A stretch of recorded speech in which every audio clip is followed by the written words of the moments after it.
Everyone, welcome to Auburn Yoga and Pilates Center Gentle Yoga Session. I'm Jennifer.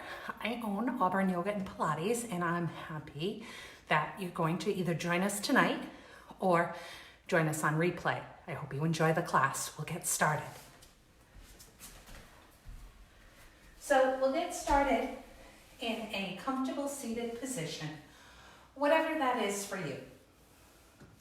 You may find that it's more comfortable to sit on a folded blanket or towel, or maybe even a pillow. Sometimes it makes it a little easier for you to lengthen your spine and also relax your hip flexors. If you feel any discomfort in your knees, try placing pillows or blocks underneath the knees for support. And then once you're all settled in, inhaling through your nose, all the air you can fit. And then exhaling slowly out your mouth. And again, inhaling through your nose, all the air you can fit.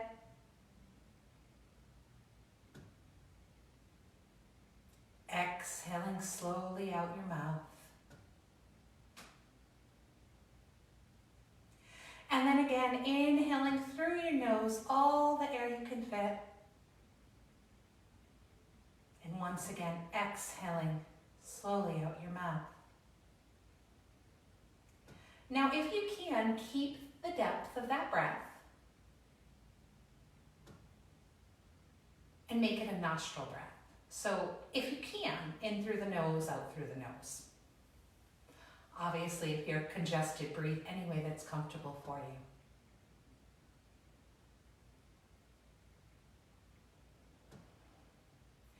As you inhale, you want to feel your belly and your chest moving away from your back body, coming forward toward the front of the room. And then, of course, as you exhale, you're returning that chest, that belly, just a little closer to the back body.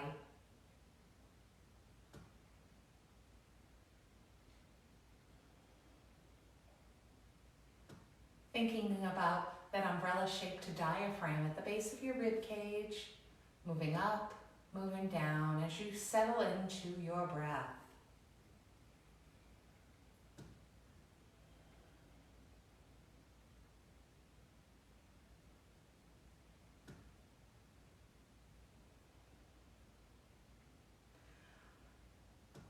Try not to worry about how loud or how soft your breath is.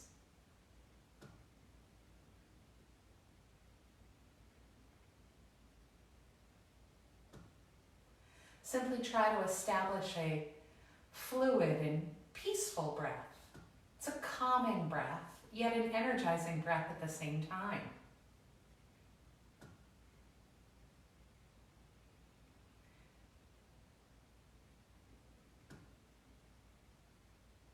And if there are any noises or distractions going on around you, just trying to tune them out.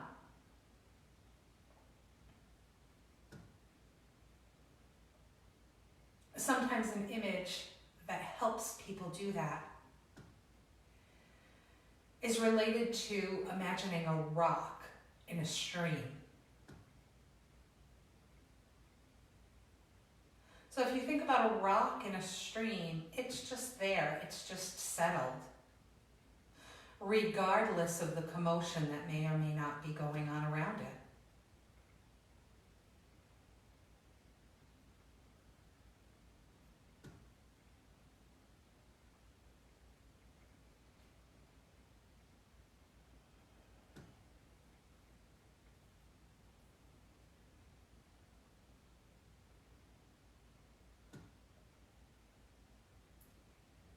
And then, if there has been anything that has negatively impacted your day up until this point,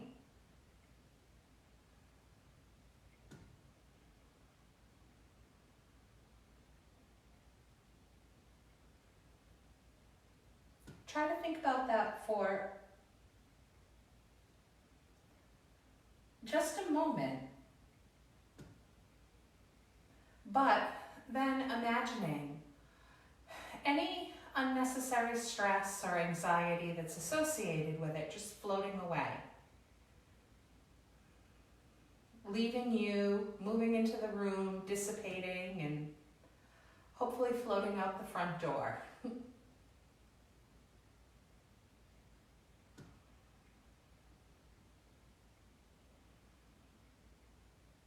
And then bring your attention to any goals that you have, either for maybe the rest of the day or tomorrow.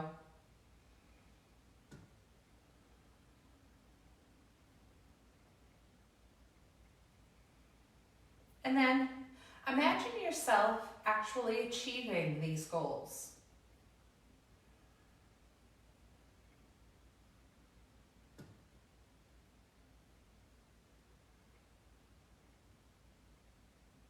And start to not only visualize, but also feel how it makes you feel when you do accomplish these goals.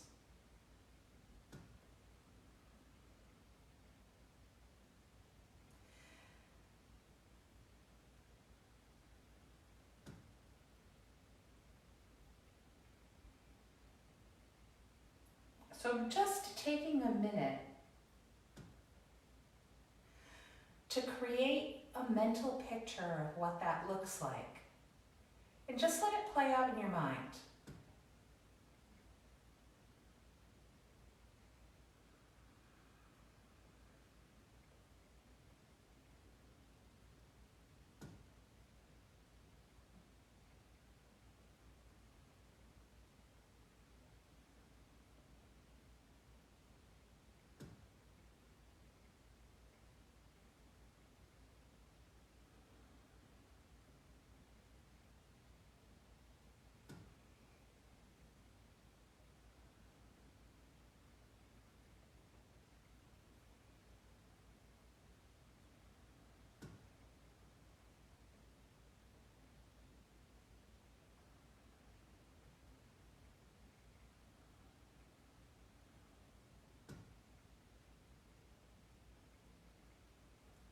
And then when you're ready, deepening your breath, bringing yourself back into the room.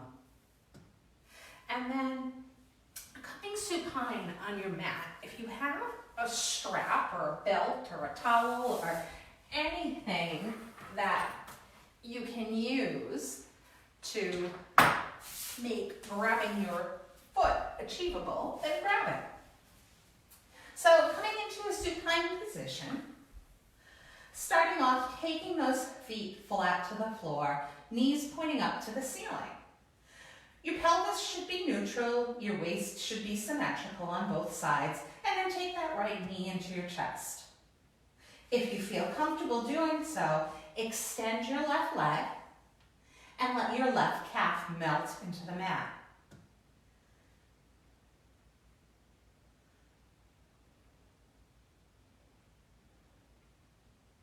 And then circling that right knee, letting the movement come from the hip, and then making a circle the other direction.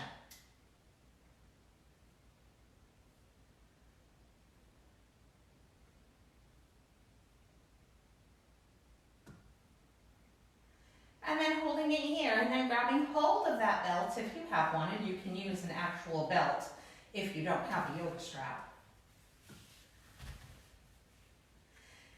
And placing that belt right around the ball of your upper foot. You want to try to be precise about where you place it, because you can actually press the ball of your foot into the strap and then pull the strap back into the ball of the foot. If it's too much for your back, then bend your lower leg.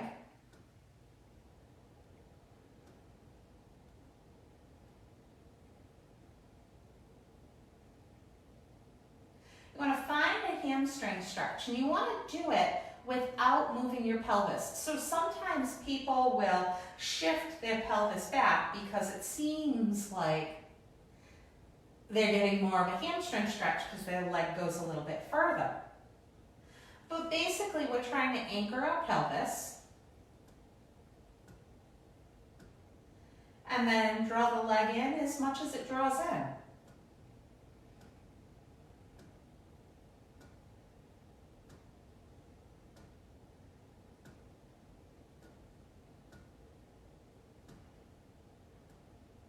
And then releasing that leg just a little and taking both strap tails into the same hand. Now I think I have to move just a little further away from the wall because I'm going to hit it.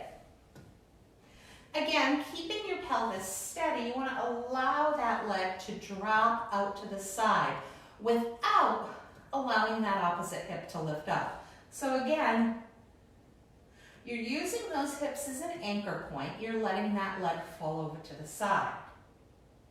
Now, if it's too much to hold it here, if it feels like too much of a strain, you can always place a block or a couple pillows under your outer hip for support.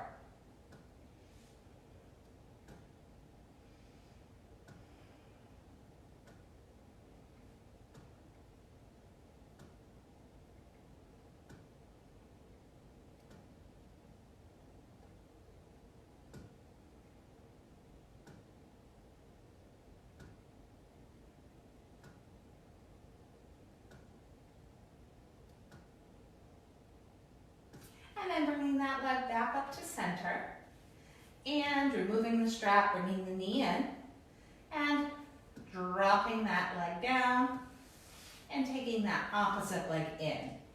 So again, both feet are planted. Now again, finding that symmetrical waist, bringing that left knee into the chest, and if you're able to, extending that right leg.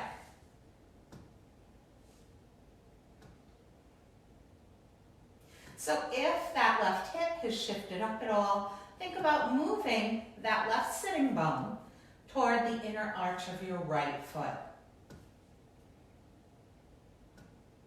So trying to make mindful movements.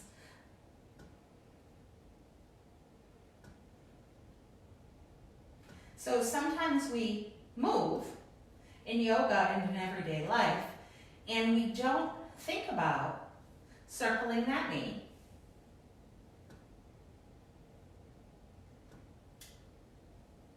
the part of our body that we didn't intend to move.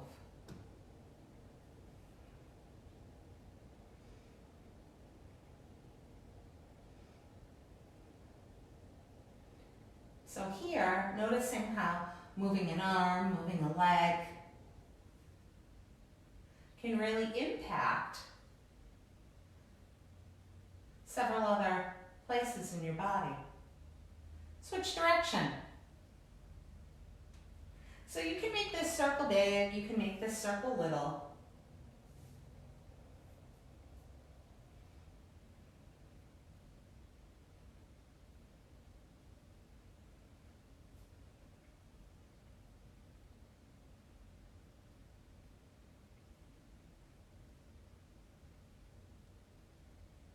And then holding it here, grabbing hold of that belt and placing that belt around the ball of the foot. And once again, coming into a hamstring stretch. So by pressing the ball of the foot into the belt and the belt back into the foot, that should keep your foot flexed. If for some reason it doesn't, see if you can consciously flex that foot, which is bringing the toes closer to the knee rather than pointing. Flexing would be the opposite of pointing.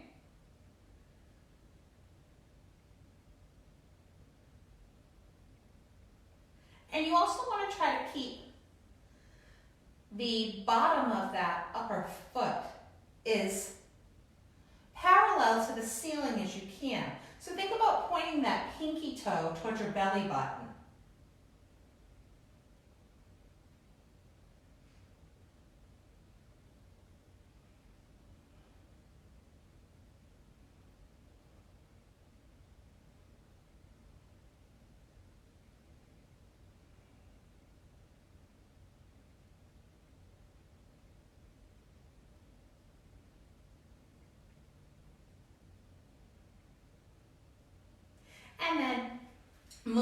those strap tails into your left hand. Again, anchor your hips. Allow that leg to drop out to the left. So there's no specific height where your legs should go. It all depends on the flexibility in your inner thigh, your groin, your hamstring. But trying your very best to keep the right side of your hips anchored.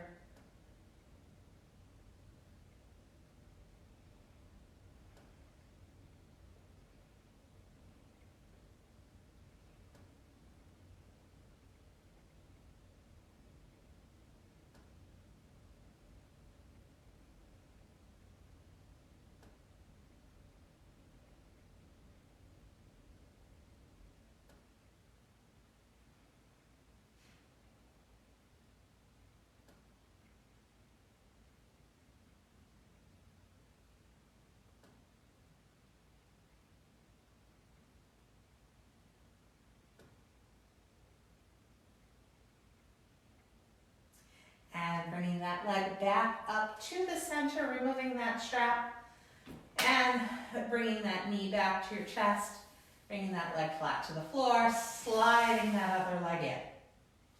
And then taking both knees into your chest, you decide if you want to rock up to a seated position or whether you'd prefer to roll to one side and lift yourself up into a seated position. And then transitioning into an all fours position. Lining up those wrist creases so they're parallel to the short end of the mat. Let's spill our pelvis toward the floor and come into a back bend. Press your heart center forward and then root down through your knuckles and through your fingertips. Expand that back body and then move between cat and cow with your breath.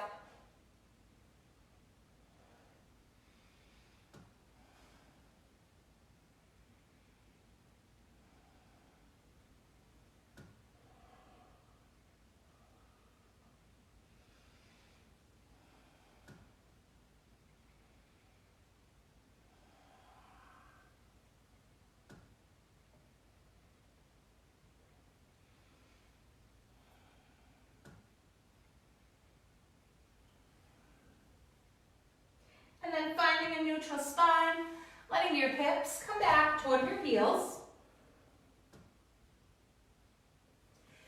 Coming into a child's pose. If it's not comfortable for you with your arms extended forward, you can use your hands to prop up your forehead, or you can allow your arms to drape by your side.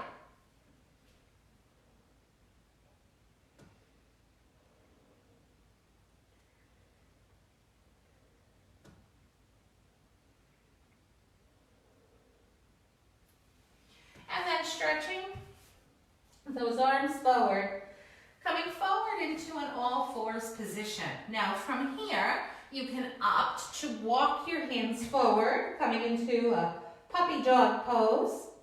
Walk your hands back in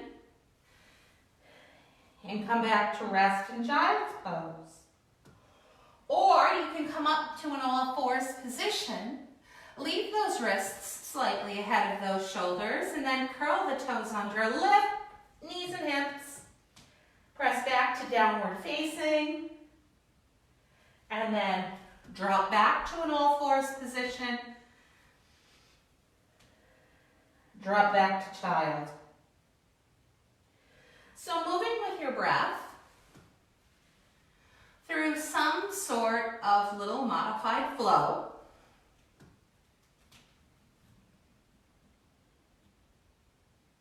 There's no specific pace. It's all about moving with your breath. So really trying to practice yoga, which translates into union. And in this case, we're trying to unite our body and our mind.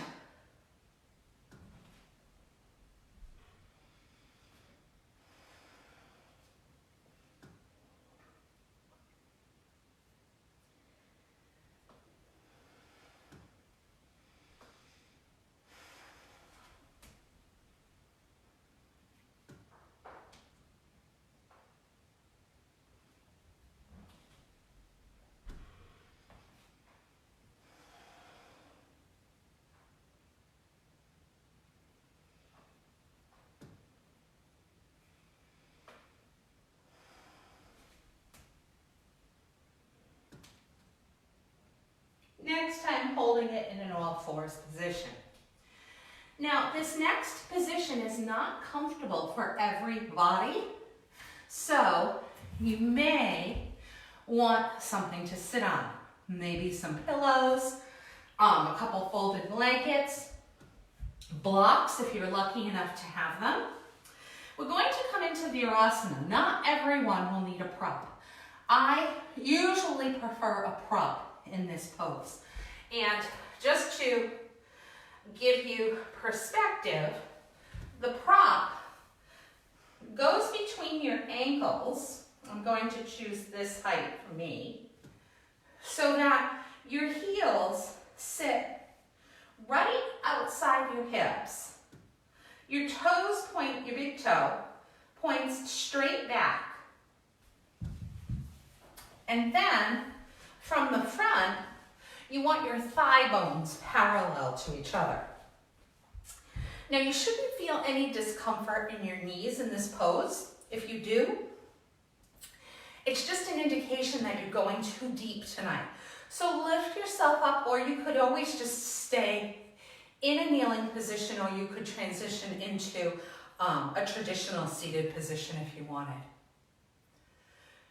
And now we're going to take those arms, we're going to open them up wide, palms facing forward. We're going to engage our upper back, and we're going to try to bring our hands behind our shoulders. So I'm not sure if mine look like they're straight out to the side.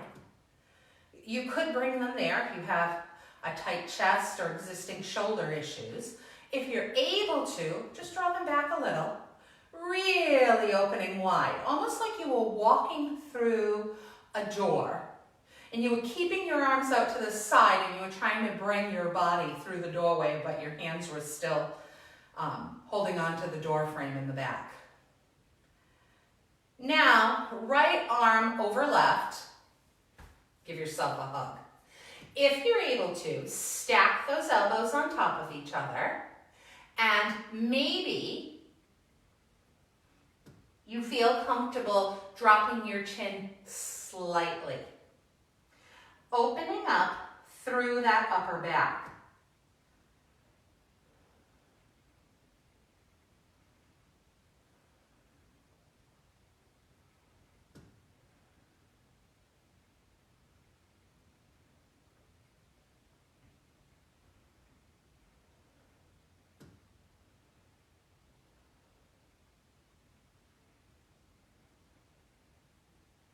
Now opening up wide again, engaging that upper back, opening up the chest.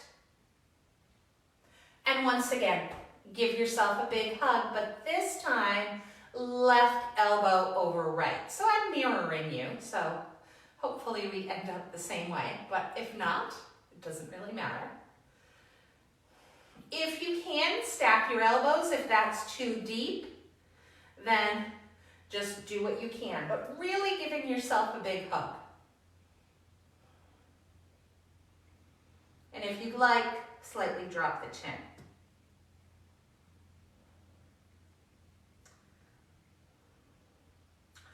So, I heard an expert say that your body doesn't always know if it's you or someone else hugging you. So in this period of social distancing, maybe you need to give yourself a hug a little bit more often.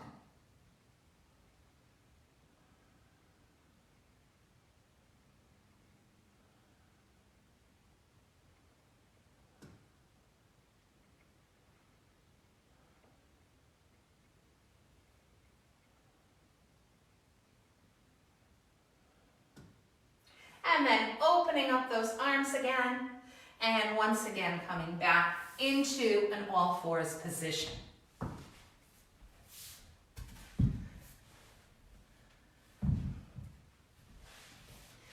This time, coming forward and dropping down to the mat. Stacking those arms so that you can keep your face elevated above the floor, but your head a natural extension of your spine.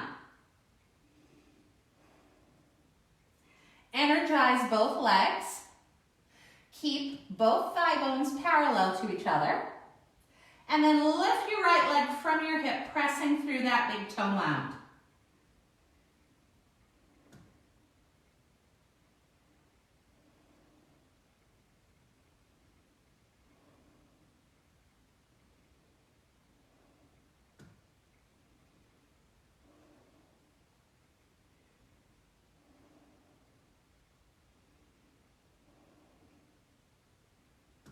Dropping it down. Switching sides.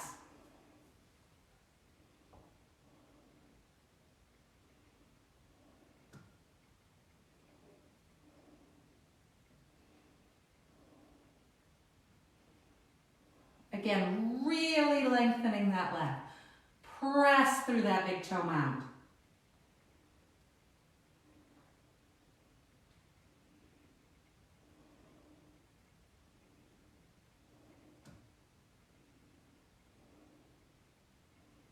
And dropping it down. Taking those hands by your side ribs, pressing up to an all fours position, walking those hands forward for puppy dog or curling those toes under and pressing back to down dog.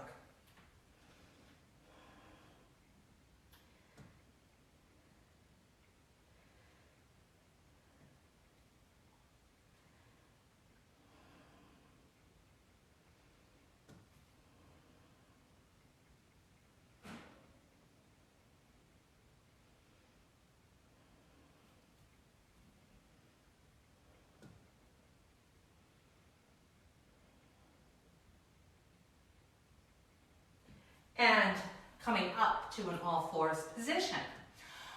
And once again, coming back into Virasana. So find an easy seated position. If Virasana doesn't work, kneel, or just simply find a height that works for you. But again, those big toes point back, those thigh bones parallel to each other. So this pose itself has a lot of benefits. For women, it's good for cramping, it's good for digestion, it's good for stretching the front of the ankles, it's supposed to be good for circulation. We'll take those arms out again. Now modified, you're going to do what we did just moments earlier, and you're going to give yourself a hug. Or you're going to come into eagle arms. You're going to take your right arm over your left, and maybe you connect those hands or hook those hands, and then try to lift those elbows up off your chest. So this is a significant stretch for the upper back and for the shoulders. Again, if it is too strong, modify by giving yourself a hug.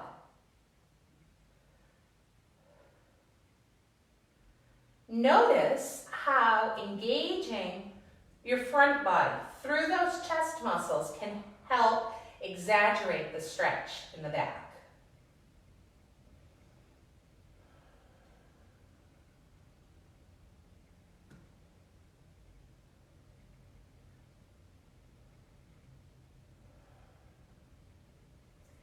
Release those arms, bringing them back out. And as you probably guessed, coming into the other side. So I am mirroring you, but taking that left arm over that right. And you'll find that one side always seems to work out a little better than the other. So some people can bring their palms together. Some people can bring their palms together on one side and not the other, or some people like me can't get their hands together but can hook their hands. And it's a significant but not an overpowering stretch through the back body. You're trying to lift those arms up off the chest if you can.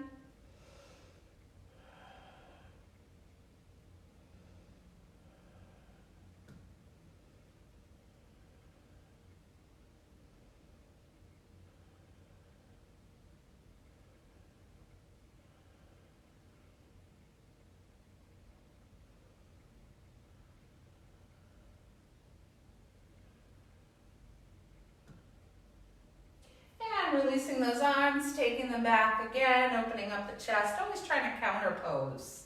Opening up the back body, now opening up the front body.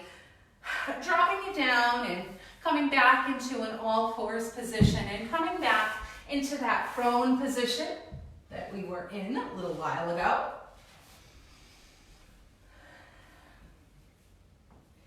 And taking those hands by those side ribs, pinning those elbows back behind you, well, back behind your shoulders, lift. Now, hopefully, this little baby cobra feels a little bit easier than it does sometimes. We just worked on opening up the front body, opening up the back body, engaging the front body, engaging the back body. So hopefully the heads of the shoulders are pressing back away from the chest and that upper back is engaging with ease.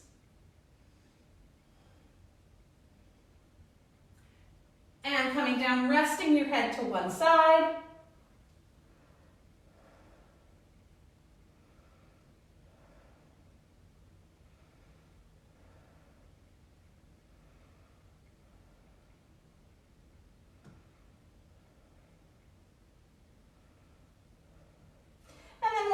Taking those hands back where they were by those side ribs, pin those elbows back, press the heads of the shoulders back and lift. Little baby cobra.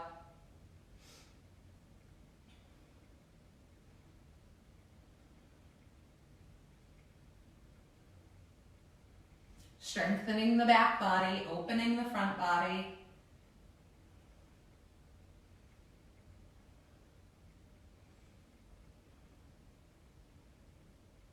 Dropping down, letting your head rest to the opposite side.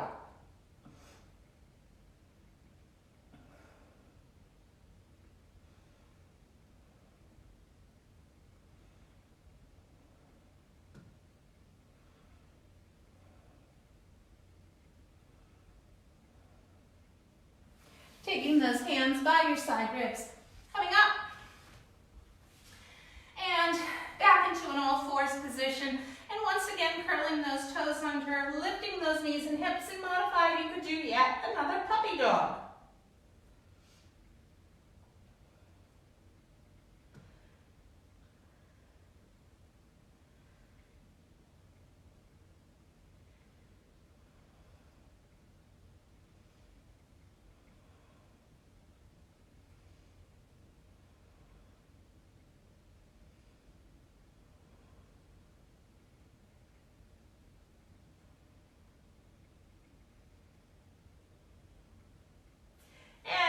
Down and coming yet again into Virasana.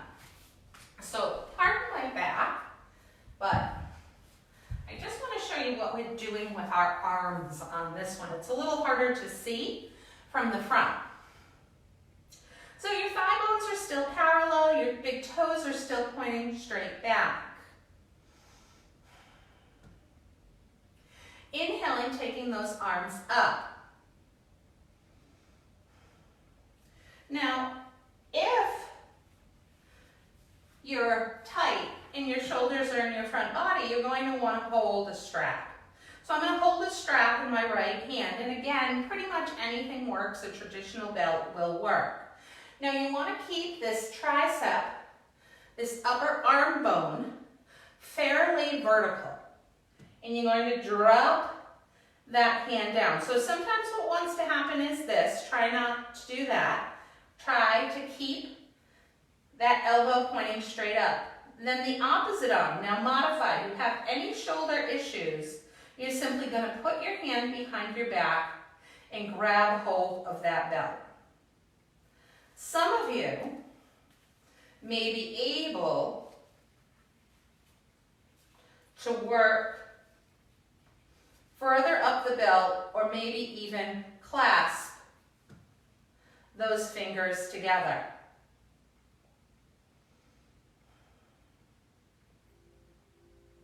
So the upper arm, that tricep, is fairly vertical. That lower arm, that tricep, is fairly vertical. Notice how my elbow is relatively, my lower elbow is relatively close to my waist. That is by design. So these are cow face arms.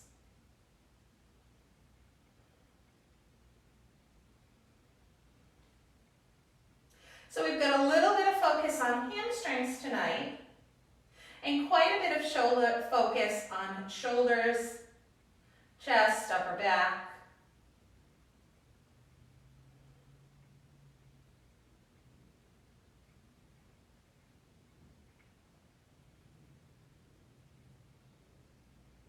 And then release. And then same thing, inhale those arms up, this time holding that belt in that left hand, taking it down, reaching that arm around and either connecting or using that belt.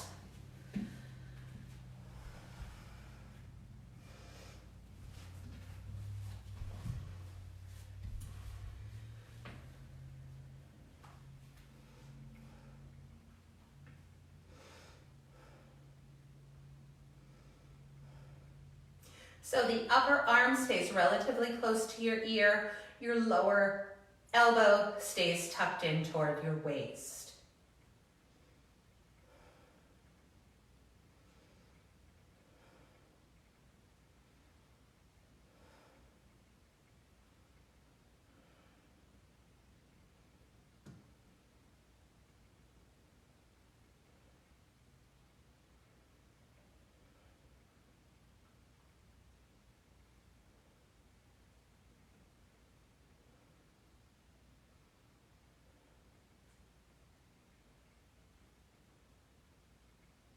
And release, bringing it back into an all fours position.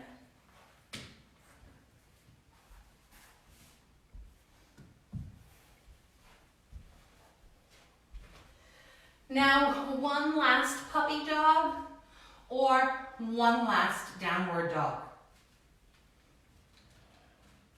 So we've had our knees in deep flexion in Virasana, or if, like me, you chose a modified Virasana pose. So now extending those legs, taking those knees out of flexion,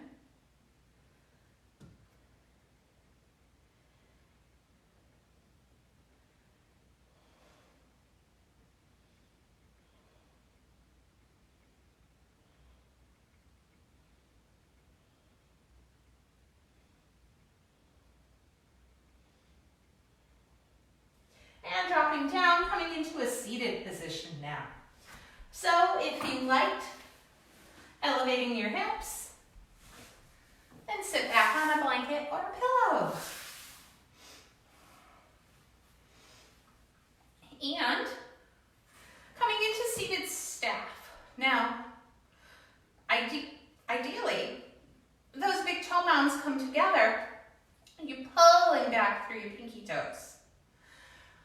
Ideally, the bottom of your feet are really flat across rather than hinging like a book would or a door that's not shut. And then you can either grab a hold of your feet or you can use a belt, place that belt around the balls of your feet and fold forward.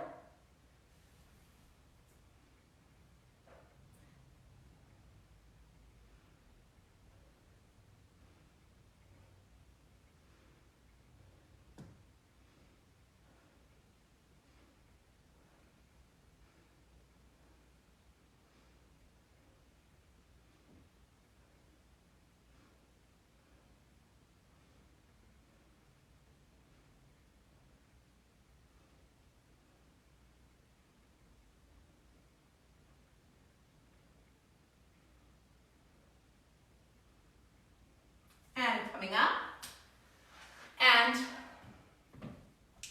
taking your right leg in.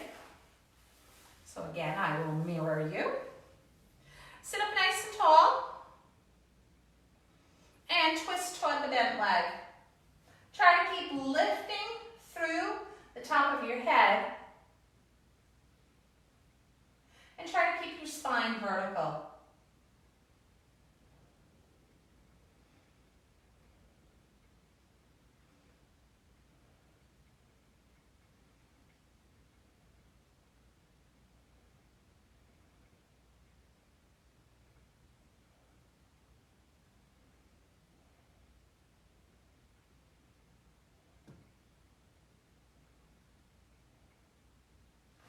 And twisting toward that long leg. Using a strap or grabbing hold of your foot. Now, there should be a little rotation involved before you fold forward over that leg. Now, that is purposeful. There are different kinds of stretches. And this one, we do want to get a little twist in and fold forward. You want to try to square your ribs and your shoulders toward the floor. This should give you a stretch in your hamstring of the long leg, the back of your torso, especially through that lower quadrant of your low back. And maybe you feel a little bit of a hip and thigh stretch in that bent leg, depending on how it is positioned and your own tightness.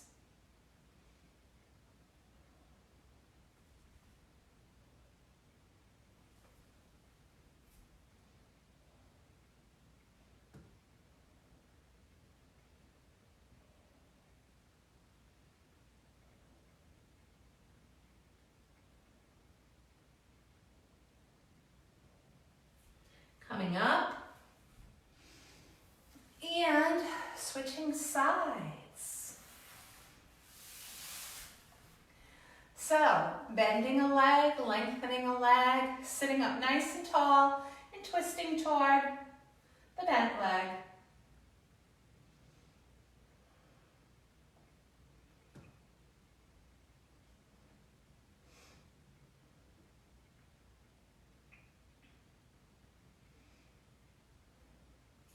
Inhaling tall, exhaling twist.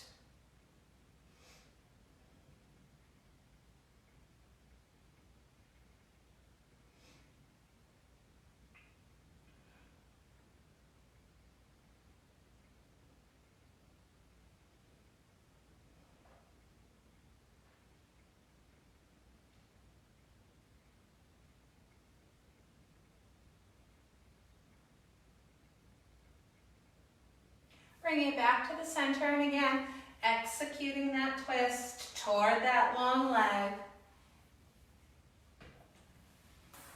Using a strap or grabbing that foot, folding over that leg.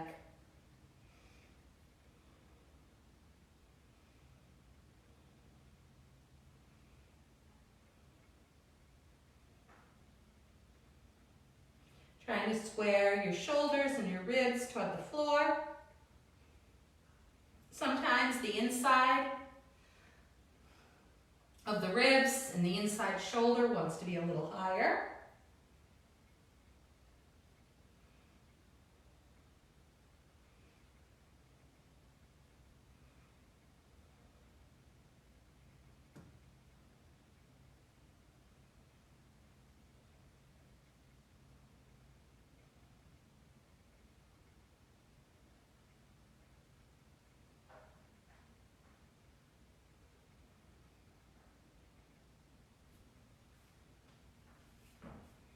And then slowly coming up, bringing yourself back to center. So it's hard to believe that we have already been going for 45 minutes.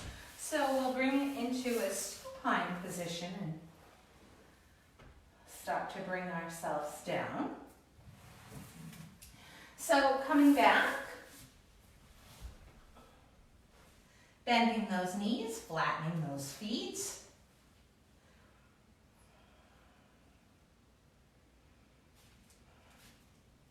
And then taking the right leg, crossing it over the left. Lifting those hips, swinging them over to the right. So you're resting on the outside of your left hip and the spine is parallel to the long end of the mat. Arms are out to the side, let those legs drop. You decide how far they go, trying to keep your shoulders anchored.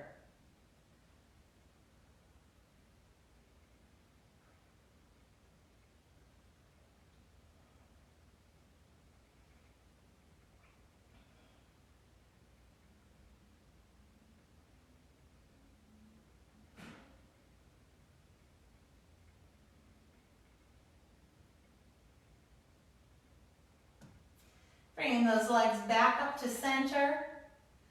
Uncrossing, bringing those hips back to center. And then crossing the other way. So leg goes over, lift those hips, swing them over to the left. You're resting on the outside of your right hip. And allow those legs to drop over. If you can, gaze over to the left.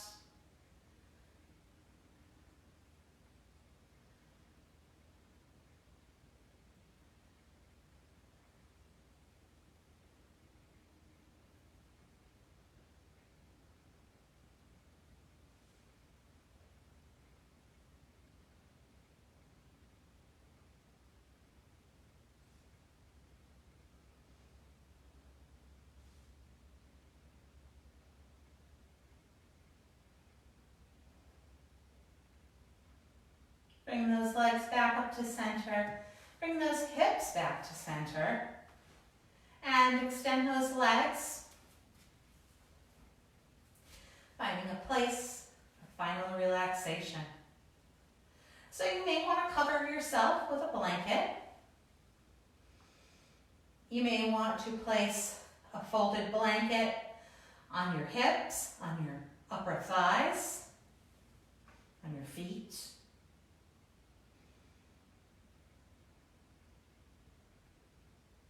Just to give you a sense of feeling grounded.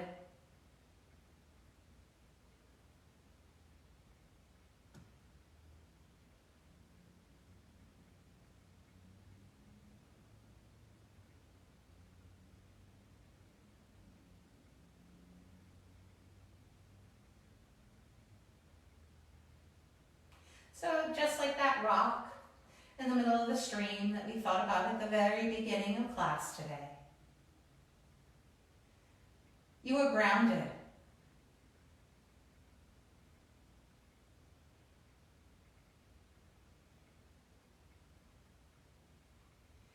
And even though the current may be moving around you,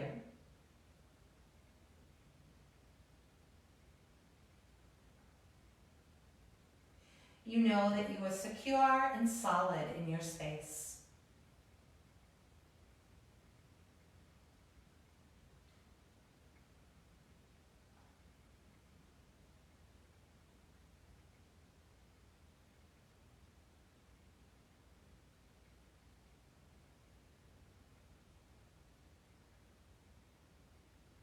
If anything that you didn't need to hold on to came back,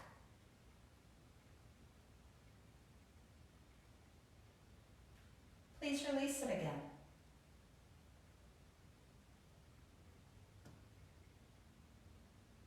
Exhale it, let it dissipate, and let it float away.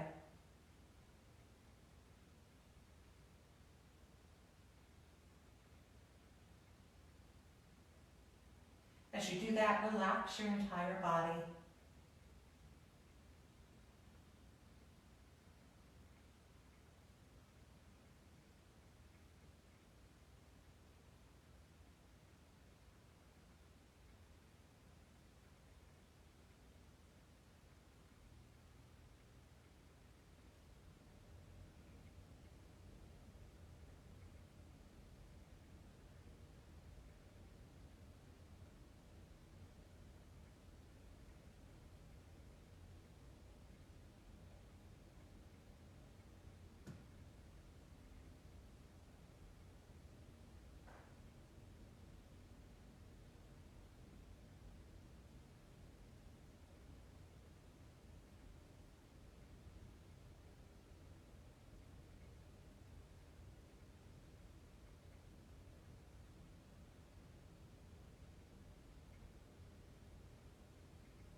feeling ready, starting to wiggle your fingers and your toes.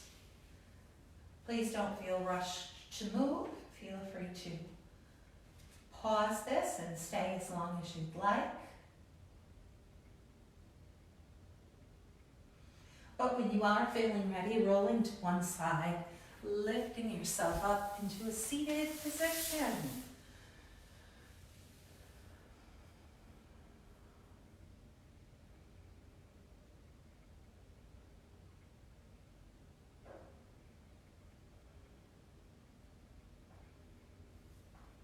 Taking those hands together at your heart center. The light within me salutes the light within you. Namaste.